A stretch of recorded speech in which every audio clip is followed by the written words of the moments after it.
Qala rabbi shrah li sadri wa yassir li amri wahlul 'uqdatam min lisani yafqahu qawli. Subhanaka la ilma lana illa ma 'allamtana innaka antal 'alimul hakim. Assalamualaikum warahmatullahi taala wabarakatuh. Baiklah, adik-adik pelajar yang dikasihi sekalian dan para penonton yang dihormati sekalian. Pada kali ini marilah kita sama-sama mempelajari pelajaran bahasa Melayu iaitu kelas 3.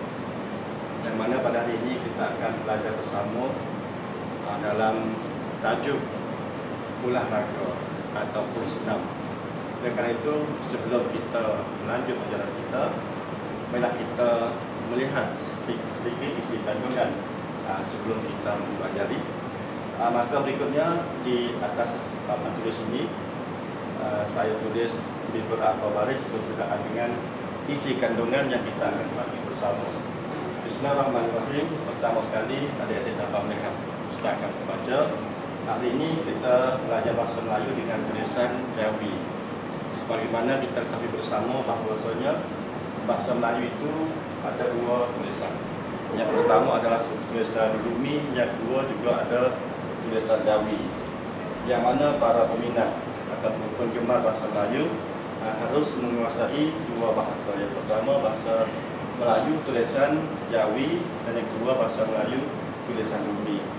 Oleh kerana itu, pelajaran yang kedua yang kita pelajari adalah ulah raga ataupun bahasa Thai nama kila. Akal yang sehat terdapat pada badan yang sehat. Untuk menjadi badan yang sehat, kita mesti berulah raga. Ulah raga ada banyak jenis yang dapat dilakukan. Seperti senam pagi, main bola, volleyball, sepak takraw dan sebagainya. Oleh itu, marilah kita berolahraga kerana berolahraga itu badan kita menjadi sehat. Apabila badan sehat, fikiran kita juga menjadi kuat. Islam adalah satu agama yang menuntut kita semua supaya badan sehat. Apabila kita mati besok, Allah Subhanahu Wa Taala akan soal, ke manakah kesihatan kita di atas dunia? Adakah kita bawa kesihatan itu untuk beramal ibadat? Oleh itu, hari ini marilah kita lihat bersama bahawasanya kita semua mesti dan harus berolahraga dengan banyak jenis dan banyak cara. Maka ini adalah satu isi kandungan supaya kita dapat mengambil arti bersama. Oleh kerana itu, kalau kita tengok semua tulisan saya di papan ini, kita memperhatikan bahwasanya kalimah sihat. Sihat ini adalah dari bahasa Arab. Kalau bahasa Arab, ta dia bulat. Kalau dari bahasa Melayu asal terdapat misalnya mesti pakai ta seperti ini. Oleh kerana itu, kita mesti perhatikan dalam tulisan kita semua.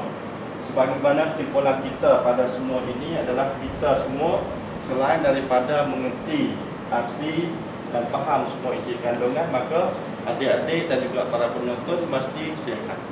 Walau bagaimana cara pun kita mesti sihat. Ini adalah isi kandungan kita semua. Manakala bahagian yang kedua yang kita belajar pada hari ini adalah tata bahasa. Tata bahasa dalam bahasa Melayu juga sama dengan bahasa-bahasa yang lain, seperti bahasa Inggeris, bahasa Arab. Maka di hari ini kita belajar bersama kata nama ataupun kata nama. Kata nama ialah perkataan yang digunakan untuk menerangkan nama. Jadi di atas dunia ini banyak nama. Maka di sini ada 5 nama ataupun 5 jenis yang kita mempelajari bersama, bahwasanya kata-kata tersebut terbagi kepada 2 jenis. 2 jenis ataupun 2 bahagian. Yang pertama adalah kata am, yang kedua kata kos. Oleh kerana itu, kata am dan kata kos harus kita mempelajari bersama, bahwasanya untuk hidup kita ini harus menggunakan semua ini. Oleh kerana itu, manusia di atas dunia ini banyak, dan juga pekerjaannya di atas dunia ini juga banyak. Oleh kerana itu, kita harus memahami bahwasanya kita seorang itu apakah tugas kita dan apakah pekerjaan kita. Yang pertama adalah kata nama.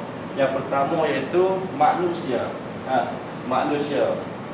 Manusia di atas dunia ini ada banyak pekerjaan, ada banyak tugas dan juga ada banyak benda-benda yang harus dikerjakan. Misalnya manusia, ini adalah kata umum. Manusia kata umum. Manusia sendiri terbagi pada banyak, agama juga banyak, dan banyak jenis manusia. Ada manusia yang cantik, ada manusia yang tidak cantik. Maka tidak akan soal situ. Tapi ini adalah pekerjaan manusia. Untuk mengenalkan manusia itu siapa? Manusia yang saya angkat contohnya pertamanya jururawat, ataupun dalam bahasa Thai namanya payapa. Guru rawat, bukan juru jerawat. Juru rawat, iaitu juru rawat adalah pekerjaannya apabila dikoskan ataupun kelimah yang cocok, iaitu Aminah. Aminah adalah seorang juru rawat. Karena itu apabila kita ke hospital, kita tanya adakah juru rawat. Kalau kita tidak menyebutkan namanya, maka kita tidak akan bertemu siapakah juru rawat itu. Nah, oleh karena itu kita harus disempitkan lagi, iaitu Aminah. Sama juga dengan guru agama ataupun guru mengajar akademik ataupun saman. Apabila kita dinamakan guru itu luas, maka harus diberikan nama. Guru siapa? Contohnya gurunya Abdul Rahim, misalnya Abdullah Ahmad, itu disempitkan. Nah, apabila diistikat di mikrofon, kepada guru yang bernama siapa-siapa, maka mudah dicarikan. Nah, ini adalah kata nama, iaitu manusia. Banyak lagi peringkatnya. Ada guru, ada polis, ada juga petani, ada juga pegawai kerajaan, berbagainya. Nah, dengan itu manusia ialah jenisnya, jururawat ialah pekerjaannya, Aminah adalah nama bagi jururawat. Yang kedua adalah binatang. Di atas bangku ini juga banyak binatang. Ada harimau, ada gajah sebagainya. Maka di hari ini kita ambil contohnya harimau. Harimau yang satu jenis daripada binatang. Tetapi apabila kita tidak mempersempitkan lagi harimau yang mana, maka kita mencari tidak ketemu. Oleh karena itu, hari ini kita angkat adalah harimau belang, harimau yang ada jalur. Banyak harimau yang ada jalur. Itu binatang. Boleh juga lembu. Lembu mana? Lembu jantan yang warna merah. Boleh juga ayam. Ayam mana? Ayam kampung ataupun ayam serama. Boleh juga kucing. Kucing mana? Kucing yang bulunya lembat. Banyak dapat kita dikoskan. Yang ketiga adalah benda. Benda ialah yang di sini adalah beg. Beg adalah satu benda. Apabila kita disebutkan beg, maka susah untuk mencari beg yang mana. Oleh karena itu, beg saat itu ialah beg sekolah. Ada juga beg yang berada di dalam saku kita. Ada juga beg yang untuk bawa ke Mekah. Ada juga beg yang bawa ke Pattaya misalnya. Tapi beg itu payah, maka harus dikoskan, iaitu beg sekolah.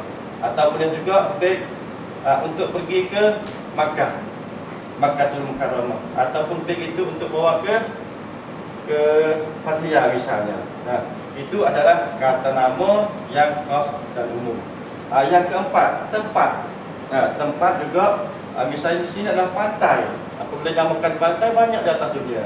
Maka pantai yang kita mahu hari ini adalah Pantai Menara. Boleh juga pantai lain-lain pun boleh, pantai Patani pun boleh, pantai di Songkla pun boleh. Tapi yang kita nyebutnya Pantai Menara. Apabila dikoskan menara, maka semua orang tu tahu, oh di situ ya Pantai Menara. Yang terakhir sekali adalah tumbuh-tumbuhan. Apabila dikatakan tumbuh-tumbuhan, banyak di atas dunia. Ada tumbuhan yang tahan lama, ada tumbuhan yang tahan 40 hari, macam-macam. Maka di sini adalah tumbuhan yang terkenal di tempat kita adalah satunya tumbuhan yang dinamakan pohon durian.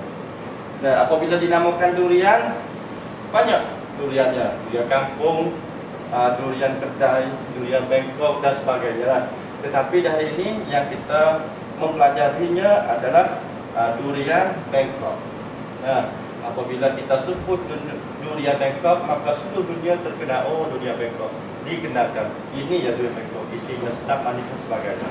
Oleh karena itu, adik-adik pelajar semua, bahasa yang singkat ini, dan juga para penonton yang dihormati sekalian, inilah sebagai sekedar sedikit ilmu yang mana kita dapat mempelajari bersama bahasa Melayu. Bahasa Melayu adalah satu bahasa yang penting, satu bahasa yang digunakan oleh nenek moyang kita, dan satu bahasa dinamakan juga bahasa ibunda.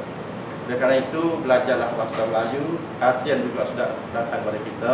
Bahasa Melayu adalah satu alat untuk menggunakan di dalam pencarian nafkah kita dan juga untuk menambahkan ilmu pengetahuan kepada kita. Maka pada pagi ini, sebagai kesimpulan saya mengajarkan dua.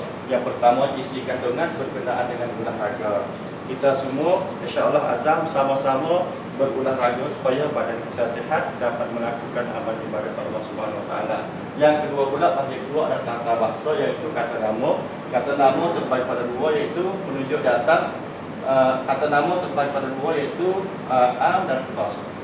Dengan itu, pada siang hari ini, kalau ada salah dan silap, saya sebagai penyampai mohon maaf dalam-dalamnya. Wabillahi taufiq wal hidayah. Assalamualaikum warahmatullahi taala wabarakatuh.